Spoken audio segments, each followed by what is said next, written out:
Greetings, my beautiful lovelies. Hello, it's Emmy. Welcome back to another prison recipe test. Today I'm going to be making a spread using these, and these are the Whole Shabang chips.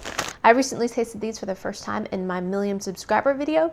These chips used to be exclusively found in prisons, and their flavor is a kind of a combination of a barbecue chip and a salt and vinegar chip. So today's recipe is going to be using these chips along with some other classic commissary finds, including ramen, hot sauce, and cheesy puffs. So I found this recipe while researching Whole Shabang chips. It was an NBC story where the reporter actually meets up with some former inmates on how to make this Whole Shabang spread. So today I'm going to recreate it and give it a taste. If you've missed my other prison recipe taste test, be sure to check the link down below and I'll put it up there as well. It includes a bunch of things, including burritos and other kinds of spreads. All right, so let's go ahead and get started. First things first, we're going to empty our bag of chips because we need our bag to cook with. Dump out my chips. Save that bag, eat that. A little quality control.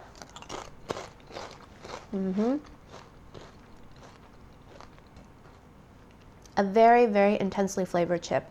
Salt and vinegar comes on first, barbecue-y, a little bit sweet, but very, very tangy and intense.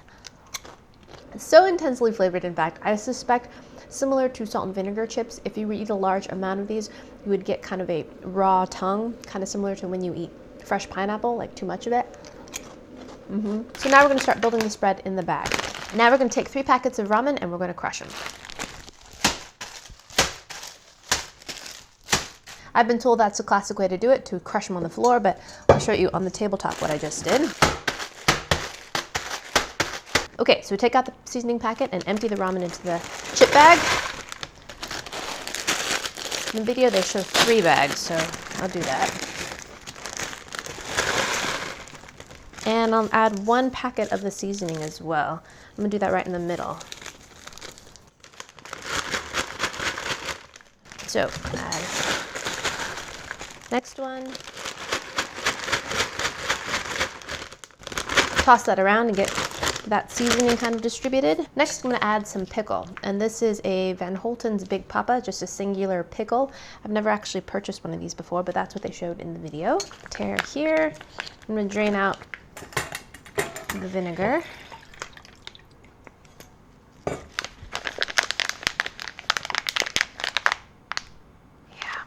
it's a little graphic, isn't it? They weren't kidding, that is a Big Papa. All right, so that is a very large pickle, and I think I'm going to use the lid from my chili to cut that up, if I can. Try not to cut myself, because they don't really have knives in prison, do they?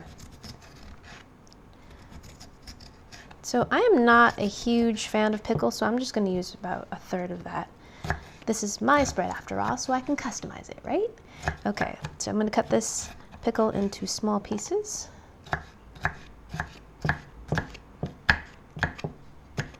So that's about 1/4 cup of chopped up pickle. Now we're going to add the pickle to the ramen. Since I have the chili open, I'm going to add that in there. 1 can of chili. A little bit of instant rice. That rice actually looks very similar to the rice that I found in my Korean MRE video tasting. Yes, it's like pre-cooked rice. Now a couple tablespoons of squeezed cheese, or processed cheese food, whatever you want to call it. And a couple handfuls of cheese puffs. Boy, this is getting full. And some hot sauce to taste. I like my things spicy. So, a good amount of hot sauce. All right. A little bit of honey. This is actually honey from my bees. Maybe a teaspoon or so. There are no measurements in that video, just kind of estimations. So, gonna roll with that. So the former inmates in that video said they had access to boiling water, so I'm going to be using some boiling water, and they call this a soup. So there's a good amount of water that's added to this. I'm going to add about 2 cups.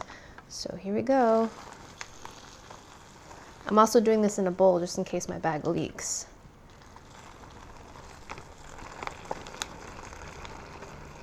And now we're going to fold this up, clip it, and let it cook for a few minutes. We're going to cover it with a towel and keep it warm and let the noodles reconstitute. I would say at least 5 or 8 minutes. Okay, see you in a little bit. So let's check on the soup. Here we go. Did have a little bit of leaking. I'm glad I used a bowl here. I'm going to add one more seasoning packet. I only added one. And use a big spoon and work that in there. Oh, and everything looks like it has cooked up. Amazing. I'm going to go ahead and empty the contents of this bag into here so you can see what the spread looks like. All right, let's try to do this without too much dripping. There it is. Still hot. And that is a lot of food. There's the chili. You can see the meat and the beans in there. Little bits of pickle. Doesn't smell too bad. It smells mostly of chili. Here's where the whole shebangs come in. So here are the chips. We saved one of our ramen bags. We're going to use this as a glove to crush our chips a little bit. Let's serve some of this up. And top it with the chips. A lot of chips.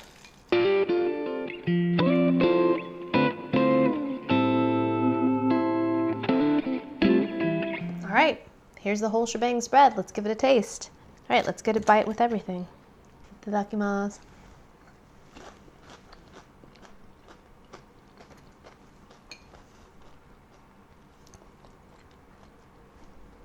And that's not too bad.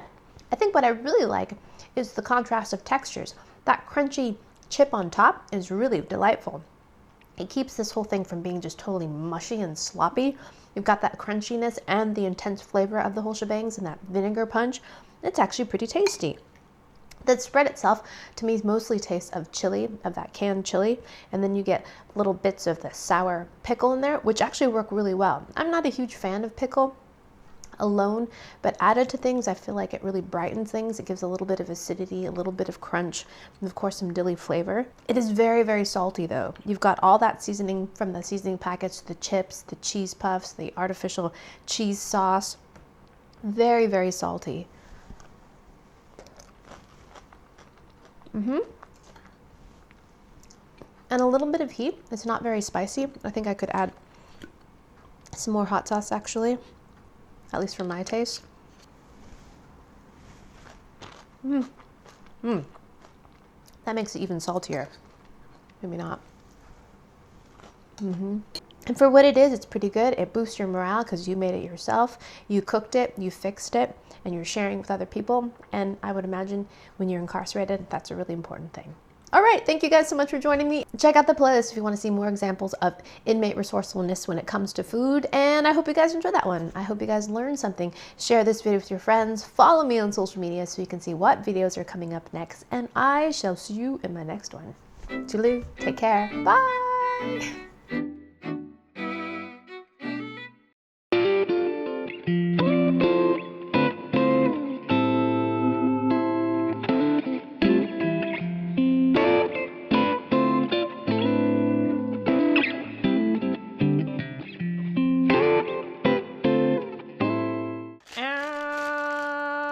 I'm a man. Actually, I'm a ramen bag.